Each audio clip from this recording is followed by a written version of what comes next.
성도 여러분, 평안히 잘 지내셨습니까?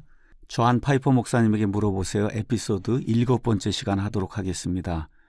오늘 에피소드 제목은 왜 동성애는 잘못된 것입니까? 입니다. 이 에피소드는 오리지널 에피소드 번호가 없고 2010년 5월 4일에 방영된 것으로 나와 있습니다. 영어 제목으로는 Why is homosexuality wrong? 이렇게 이제 돼 있습니다. 제가 살펴보니까 존 파이퍼 목사님에게 물어보세요. 이 팟캐스트의 에피소드 번호가 붙기 시작한 것은 2012년부터입니다. 그래서 이 에피소드에는 번호가 없다는 거 말씀을 드리고 오늘 전 세계를 강타하고 있는 동성애 문제에 대해 이야기하려고 합니다. 어떤 죄에 대해 우리는 왜 그 죄가 하나님을 대적하는지, 왜 우리는 그 죄를 피해야 하는지 여러 가지 이유를 들 수 있습니다. 이런 이유 중 가장 간단한 것은 성경이 그것이 죄라고 하기 때문에 그것이 죄라고 말하는 것입니다. 오늘 우리는 동성애를 다루려고 하고 바로 이 점, 즉 성경이 동성애를 죄라고 하는 점을 먼저 지적하려고 합니다. 물론 우리는 이 문제에 대해 더 깊게 연구할 수가 있고 그렇게 깊이 연구한 일은 좋은 것이라고 저는 생각합니다. 로마서 1장 24절에서 29절 말씀은 분명하고 확실하게 동성애가 죄라고 하는 그런 사실을 보여주고 있습니다. 따라서 우리 믿는 사람들이 동성애를 피해야 한다고 저는 생각을 합니다. 제가 로마서 1장 24절에서 29절 말씀을 천천히 읽어보도록 하겠습니다. 그러므로 하나님께서도 그들을 그들 마음의 정욕을 통해 부정함에 내주사 그들이 자기들의 몸을 서로 욕되게 하셨으니 그들은 하나님의 진리를 거짓으로 바꾸고 창조자보다 창조물을 더 경배하고 섬겼느니라. 그분은 영원히 찬송받으실 분이로다. 아멘. 이런 까닭에 하나님께서 그들을 수치스러운 애정에 내주셨으니 이는 심지어 그들의 여자들도 본래대로 쓸 것을 본성에 어긋나는 것으로 바꾸었기 때문이라. 남자들도 이와 같이 본래대로 여자 쓰기를 버리고 서로를 향해 욕정이 불릴 듯하여 남자가 남자와 더불어 보기 흉한 짓을 행함으로 자기 잘못에 합당한 보응을 자기 속에 받았느니라. 또한 그들이 자기 지식 속에 하나님 두기를 싫어하며 하나님께서도 그들을 버림받은 생각에 내주사 합당하지 못한 그 일들을 행하게 하셨으니 그들은 곧 모든 불의와 음행과 사악함과 탐욕과 악의로 가득하며 시기와 살인과 논쟁과 속임수와 적개심으로 가득하고 수군수군하는 자요. 사도 바울은 또한 고린도전서 6장 9절에서 10절을 통해 역시 동성애에 대해 이렇게 언급을 합니다. 불의한 자가 하나님의 왕국을 상속받지 못할 줄을 너희가 알지 못하느냐. 속지 말라. 음행하는 자나 우상 숭배자나 간음하는 자나 여성화된 남자나 남자와 더불어 자신을 욕되게 하는 남자나 도둑질하는 자나 탐욕을 부리는 자나 술 취하는 자나 욕하는 자나 착취하는 자들은 하나님의 왕국을 상속받지 못하리라. 우린 여기에 나와 있는 마지막 말씀에 주의를 기울여야 합니다. 이와 같은 행위를 하는 자들은 하나님의 왕국을 상속받지 못하리라 라고 기록이 되어 있습니다. 따라서 누군가가 동성애 같은 행위가 명백히 죄라는 것을 알고서도 그것이 죄든 아니든 나는 신경 쓰지 않습니다. 하나님이 무엇라 말하든 나는 상관하지 않아요. 나는 나 좋아하는 대로 그것을 하고 말 것입니다 라고 말한다면 그것은 곧 그 사람이 하나님의 왕국에 들어가지 않았음을 보여줍니다. 왜 성경은 동성애를 죄라고 말할까요? 이 질문에는 여러 가지 이유가 있습니다. 먼저 성경은 세상 창조의 시작에 남자와 여자가 한 육체가 될 것을 하나님께서 규정하셨다고 말씀합니다. 창세기 2장 24절엔 이렇게 기록이 되어 있습니다. 그러므로 남자가 자기 아버지와 어머니를 떠나 자기 아내와 연합하여 그들이 한 육체가 될지니라. 여기 창세기 2장 24절 이 말씀이야말로 하나님께서 친히 남자와 여자의 성 역할을 정하신 규정입니다. 남성과 여성의 성 정체성은 사람의 생각이 아니라 하나님의 생각입니다. 그러므로 이것에 대해서 우리가 더 깊이 알고자 하면 하나님의 말씀으로부터 배워야 합니다. 남자와 여자는 서로를 아름답게 보완하기 위해 창조되었고, 그래서 반드시 남자와 여자가 한 육체가 되어야 한다고 성경이 우리에게 이야기하고 있습니다. 남자와 여자가 한 육체가 되는 것, 이 외에 다른 결합은 원래 목적의 왜곡과 변형을 뜻합니다. 다시 말해 그것은 부패 그 자체입니다. 하나님께서 의도하신 길을 가로막아 기능을 발휘하지 못하게 하는 것입니다. 저는 로마서 1장을 공부하면서 사도 바울이 동성애 문제를 제기하는 것을 볼 때 바울이 이 문제에 대해서 이렇게 말하는 것처럼 그렇게 이제 느껴집니다. 먼저 제가 로마서 1장 22절 23절 말씀을 읽어보도록 하겠습니다. 그들은 스스로 지혜롭다고 선언하나 어리석은 자가 되어 썩지 아니할 하나님의 영광을 썩을 사람이나 새나 네 발 달린 짐승이나 기어다니는 것들과 같은 형상으로 바꾸었느니라. 여기 23절에 하나님의 영광을 형상으로 바꾸었다고 하는 이 말씀이 나오는데 이 말씀에 주의를 기울이시기 바랍니다.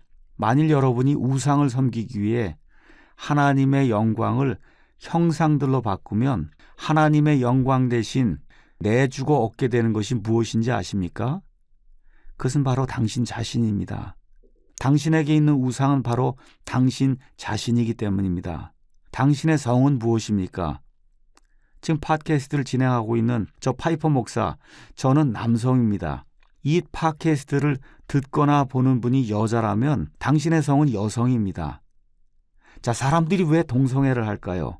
제가 보기에 바울은 이렇게 분석하는 것 같습니다. 즉, 우리가 가장 소중히 여기는 우상을 섬기기 위해 우리가 하나님의 영광을 그것과 바꾸고 내어주게 될 때 우리는 동일한 성을 가진 사람들을 사랑하게 될 것입니다. 왜냐고요?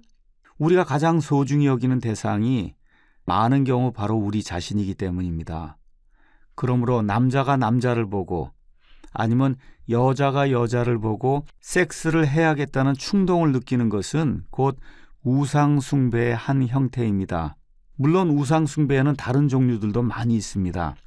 동성 섹스 충동만이 자기를 우상으로 숭배하려고 하는 경향을 보여주는 그런 지표는 아닙니다.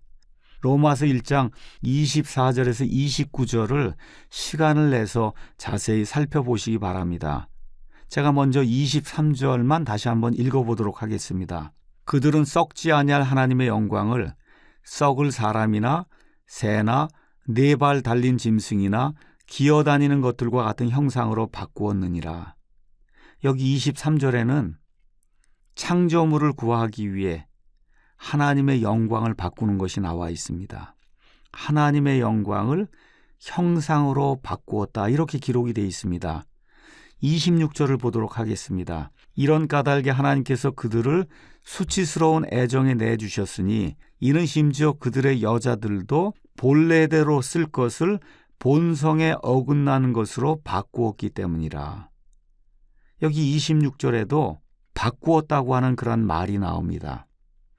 26절에는 동성애자들이 본성의 것을 본성에 어긋나는 것으로 바꾸었다고 말합니다. 23절과 26절에는 바꾼다는 말이 계속해서 사용되고 있습니다. 이 두 구절은 나쁜 것을 위해 좋은 것과 바른 것을 바꾸려는 사람들이 있다고 우리에게 이야기해 줍니다. 이렇게 좋은 것을 나쁜 것과 바꾸는 것, 이것을 저는 우상 숭배라고 믿습니다. 왜 하나님께서 동성애를 미워하시는지 아십니까? 성경이 그것을 하지 말라고 하는 단순한 이유 때문이 아닙니다. 하나님께서 남성과 여성을 창조하셨다는 것, 그것 때문만도 아닙니다. 동성 섹스에는 이보다 더 심각한 것이 있습니다. 그것은 곧 우상 숭배입니다. 자기의 성을 하나님 이상으로 높이 두려는 마음이 그 안에 들어 있습니다. 그래서 저는 동성애는 우상숭배라고 말씀드릴 수 있습니다. 동성애가 나쁜 일이라고 하는 데에는 여러 가지 이유가 있습니다. 하나님 우리를 사랑하시며 그래서 우리가 동성애를 하지 않기를 원하십니다. 저는 동성 섹스로 인해 고민하고 있는 그런 분들이 동성애야말로 사람이 상상할 수 있는 죄 중에 가장 극악모독한 죄야 라고 자기 자신을 질책하도록 하기 위해서 이 문제를 제기하는 것이 아닙니다. 저 자신도 이 문제를 그런 식으로 느끼고 있지 않습니다. 또한 저는 여러분이 그렇게 느끼기를 원치도 않습니다. 우리 주 하나님 앞에서 우리 모두가 망가진 상태에 있다고 하는 사실을 인정해야 된다고 저는 믿습니다. 우리 주님을 향해 여러분의 얼굴을 들고 이렇게 말씀하시기 바랍니다. 주님, 제 마음은 망가졌습니다. 주님, 저는 지금 울고 있습니다. 알 수 없는 이유들로 인해 저는 동성애 문제로 망가져 있습니다. 저는 심신이 다 망가져 있습니다. 하나님, 이렇게 되지 않았더라면 얼마나 좋을까요? 제가 이제부터 말씀드리는 것에 귀를 기울이시기 바랍니다. 저는 망가진 것이 문제라고 생각하지 않습니다. 죄로 인해 망가지는 것, 그것이 문제라고 저는 생각합니다. 이성애자든 동성애자든 다 자기의 성을 가지고 죄를 지을 수도 있고 혹은 욕망을 극복하고 하나님께서 원하시는 방향으로 우리의 성을 아름답게 사용할 수 있습니다. 그러므로 저는 동성애야말로 죄들 중에 가장 나쁜 죄다라고 말하지 않습니다. 동성애는 인간이라면 누구나 공유하고 있는 심신의 깨어짐, 즉 망가짐의 일부입니다. 우리 한번 우리 주변을 돌아보십시다. 이성애자들도 다 죄를 짓고 있습니다. 저 파이퍼 목사도 개인적으로 여러 면에서 망가져 있습니다. 구체적으로 저는 화를 내는 문제가 있습니다. 또 저 스스로를 불쌍하게 가련하게 여기는 자기 연민의 문제를 가지고 있습니다. 저는 어떤 죄들을 더 좋아하게 그렇게 되도록 생각이 고정되어 있습니다. 아마도 이런 것의 일부는 유전적인 요인일 수도 있습니다. 제 할머니와 어머니 안에 이와 비슷한 것들이 있었음을 저는 잘 알고 있습니다. 아마도 이것은 우리 파이퍼 가족에게만 존재하는 유전적인 성품일 수도 있습니다. 그런데 이렇게 망가진 상태에 있는 이게 바로 저 파이퍼입니다. 그래서 저 역시 망가진 상태에 있고 비참한 상태에 있다는 것을 여러분 앞에 먼저 말씀드리고 싶습니다. 그런데 저 역시 저의 이와 같은 망가진 상태를 이용하거나 발전시켜 죄를 짓게 할 수 있습니다. 반면에 그와 달리 저는 이렇게 말하면서 올바른 길을 선택할 수도 있습니다. 이제부터 나는 나의 망가진 상태를 바르게 처리해야 되겠다. 나의 망가진 상태를 극복하고 내 길을 조정해서 다른 사람들을 위해 가능한 한 더 좋은 일을 많이 하고 할 수 있는 한 죄를 덜 지어야 되겠다. 이제 결론의 말씀을 드리도록 하겠습니다. 성경은 분명히 동성애가 죄라고 말합니다. 그 이유는 간단합니다. 하나님의 창조 설계 목적에 부합하지 않기 때문입니다. 또한 동성애는 죄 중에서도 심각한 죄라고 말합니다. 그런데 제가 여러분에게 분명히 말씀드릴 것이 있습니다. 동성애만 죄는 결코 아닙니다. 이성애자 중에서도 죄인들이 수두룩하게 많습니다. 저 파이퍼 역시도 마찬가지입니다. 동성애자, 이성애자 모두 망가진 상태로 이 땅에 태어납니다. 다만 우리는 우리를 만드신 하나님 앞에 회개 보고해야 할 때가 있다는 것, 이것을 기억해야 됩니다. 그러므로 우리의 망가진 상태를 이용하거나 발전시켜 심각한 죄를 짓게 하는 일, 여기에서 우리가 떠나야 됩니다. 그와 달리 우리는 다른 사람의 유익을 구하며 하나님을 기쁘게 하는 그런 일을 해야 합니다. 왜냐고요? 하나님 앞에 서서 회개 보고해야 할 때가 모든 사람에게 한 번씩 반드시 있기 때문입니다. 동성애자에게 필요한 일은 이와 같습니다. 하나님을 기억하고 하나님 앞에 죄를 고백하며 다시는 동성애를 하지 않겠다고 약속하고 성령 하나님의 힘을 의지하여 동성애의 사슬을 부수고 뛰쳐나오는 것입니다. 저는 우리 주님께서 분명하게 이런 소망을 가진 분들을 도와주실 줄로 믿습니다. 망가진 상태에 태어난 우리 모두를 사랑해 주시는 우리 하나님의 은혜에 다시 한번 감사를 드립니다.